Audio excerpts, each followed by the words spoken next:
Dear students, good morning. मैं doctor Rojisha. आज हम बीए पार्ट फर्स्ट के फर्स्ट पेपर में नया टॉपिक शुरू करने जा रहे हैं, परिस्थिति एवं भूमिका, स्टेटस एंड रोल। परिस्थिति एवं भूमिका। सन 1920 से पूर्व परिस्थिति से आशय उन शक्तियों अथवा सीमाओं से होता था जिन्हें कानून की दृष्टि से बनाया जा सके। इससे व्यक्ति की उच्चता अथवा हीनता का भाव भी प्रकट किया जाता था, परंतु धीरे धीरे इस शब्द का प्रयोग किसी व्यक्ति के मूल्यांकन से अलग तटस्थ अर्थ में किया जाने लगा। सन 1936 में राल्फ लिंटन ने अपनी पुस्तक द स्टडी ऑफ मैन में इस शब्द का प्रयोग किसी भी सामाजिक व्यवस्था में व्यक्ति के स्थान अथवा पद को प्रकट करने के अर्थ में किया। उस समय से इस शब्द का प्रयोग समाजशास्त्र में भी इसी अर्थ में होता रहा है। किसी सामाजिक समूह को एक संबंधों की संरचना के रूप में देखा जा सकता है। ये संरचना वास्तव में अंतर संबंधित कुछ परिस्थितियों को दर्शाती है, जैसे एक परिवार में पिता, माँ, भाई, बहन, भाभी आदि परिस्थितियाँ हैं, या एक कॉलेज में प्रिंसिपल, शिक्षक, विद्यार्थी, क्लर्क, चपरासी आदि परिस्थिति ही है। यानी ये सब परिस्थितियाँ हैं उस कॉलेज में, जिनके अंतर संबंधित प्रबंध का नाम ही वहाँ की संरचना है। इस प्रकार कहा जा सकता है कि परिस्थिति से तात्पर्य किसी समाज अथवा समूह में व्यक्ति के पद स्थान से है। प्रत्येक समाज व समूह में इस प्रकार के अनेक पद होते हैं और इन पदों से व्यक्ति प्रतिष्ठित होता है।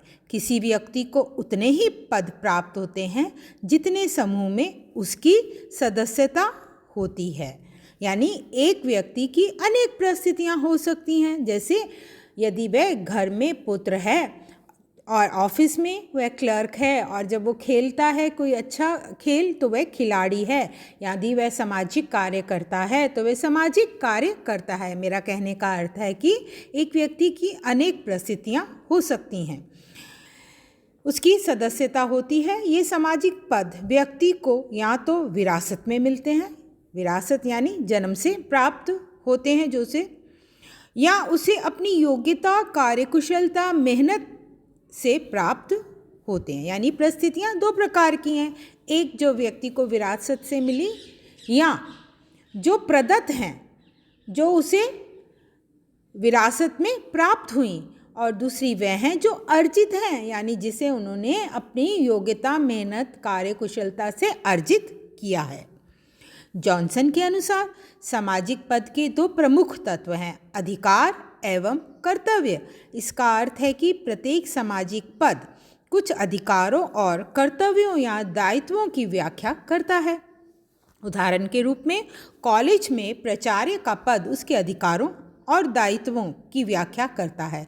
इसीलिए सामाजिक पद को व्यक्तियों के अधिकारों एवं कर्तव्यों का एक जटिल समग्र कहा गया है। समाजशास्त्रीय शब्दावली में सामाजिक पद के अधिकार वाले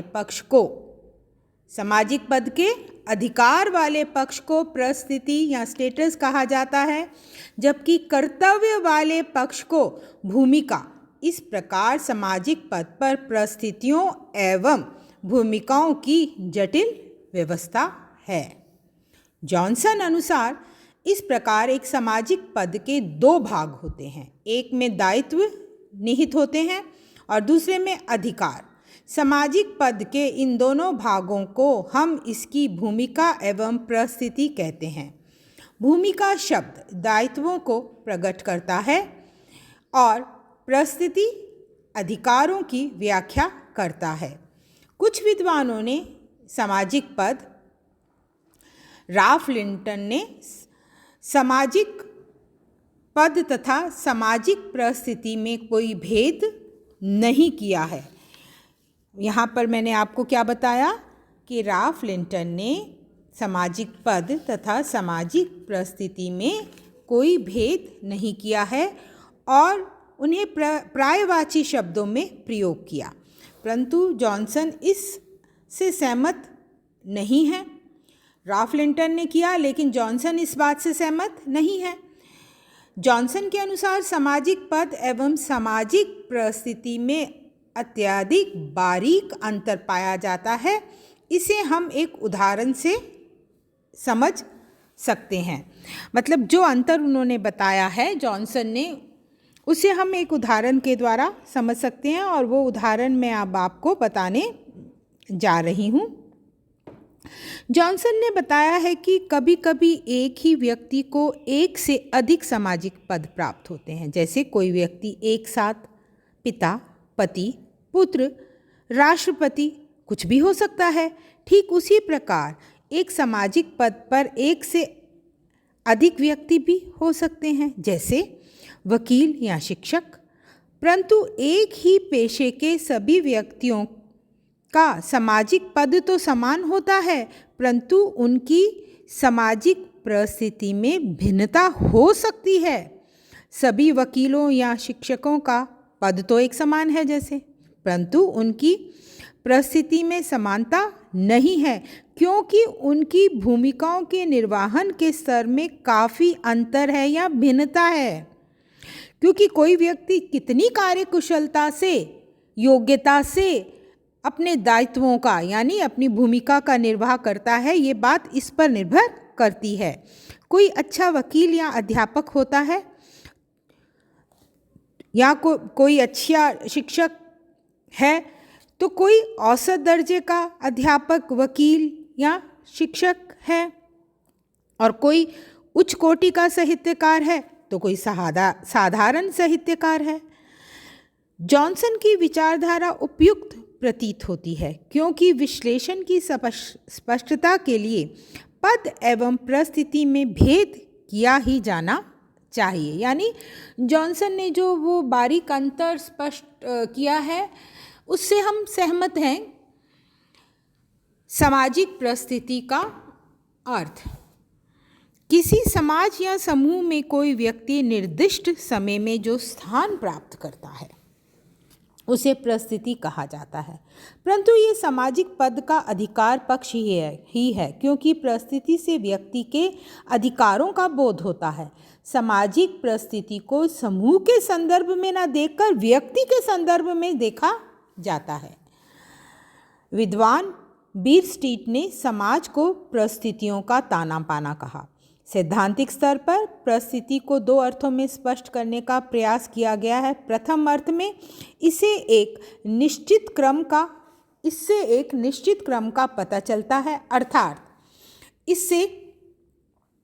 अर्थात इससे उच्च या निम्न भाव प्रकट होते हैं। जैसे किसी ऑफिस में बड़े बाबू को अन्य बाबुओं से अधिक प्रतिष्ठा प्राप्त होती है। दूसरे अर्थ में इससे किसी प्रकार के क्रम का आभास नहीं होता, जैसे वैवाहिक या आयु परिस्थिति। समाज में व्यक्तियों की परिस्थिति का निर्धारण सामाजिक नियमों के अनुसार होता है। सामाजिक परिस्थिति की परिभाषाएं। पार्सन एवं शिल्स के अनुसार संस्थाओं के औपचारिक वर्णन में किसी कर्ता के पद का वर्णन ये कहकर किया जाता है कि वह एक परिस्थिति पर आसीन है। पार्सन और शिल्स क्या कहना चाह रहे हैं इस परिभाषा में, वह मैं आपको स्पष्ट कर दूं। उनके अनुसार संस्थाएं समाज द्वारा स्वीकृत कार्य प्रणालियां एवं नियम हैं। इन कार्य प्रणालियों के लक्ष्यों की प्राप्ति के लिए निर्धारित कार्य करता है, जो संस्थाओं के अनुसार विशिष्ट पद रखते हैं। ये पद ही अनेक आचरणों का आधार बन जाते हैं। इसे ही पार्सन्स एवं शिल्स के अनुसार परिस्थिति कहा जाता है। लिंटन अनुसार किसी विशेष व्यवस्था में किसी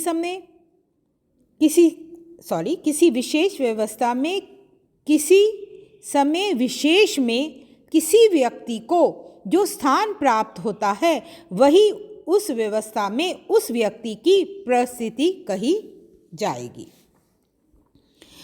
मैकाइवर एवं पेज के अनुसार परिस्थिति वह सामाजिक पद है जो अपने धारक के लिए उसके व्यक्तिगत लक्षण या सामाजिक सेवा के अतिरिक्त प्रभाव, प्रतिष्ठा और आदर की मात्रा भी निर्धारित करता है।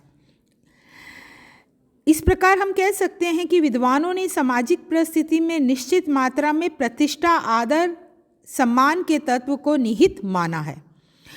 वास्तव में जैसे छात्र संघ के नेता की परिस्थिति साधारण सदस्य की परिस्थिति से अधिक सम्मान व प्रतिष्ठा रखती है, इन्हीं तत्वों पर जोर देते हुए लिंडग्रेन ने भी लिखा है कि एक पद की परिस्थिति को उसकी शक्ति, प्रतिष्ठा और अन्यता के संदर्भों में भी परिभाषित किया जाता है। इलियट एवं मैरिल के अनुसार परिस्थिति व्यक्ति का वह पद है जिसे व्यक्ति किसी समूह में अपने लिंग, आयु, परिवार, वर्ग, व्यवसाय, विवाह व उपलब्धियों आदि के फलस्वरूप प्राप्त करता है। डेविस के अनुसार परिस्थिति किसी भी सामान्य संस्थात्मक व्यवस्था में किसी पद की सूचक है, ऐसा पद जो समाज द्वारा स्वीकृत है और जिसका निर्माण स्वतः ही होता है तथा जो जनरीतियों व रूढ़ियों से संबंधित है। ऑगबर्न एवं निमकॉफ के अनुसार परिस्थिति की सबसे सरल परिभाषा ये है कि ये समूह में व्यक्ति के पद का प्रतिनिधित्व करती है।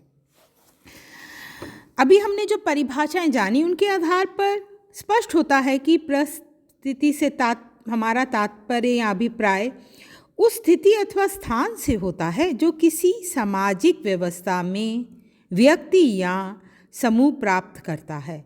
प्रत्येक व्यक्ति अथवा समूह समाज में अपनी परिस्थिति के अनुरूप निर्धारित की गई भूमिका को पूरा करते हैं। Thank you.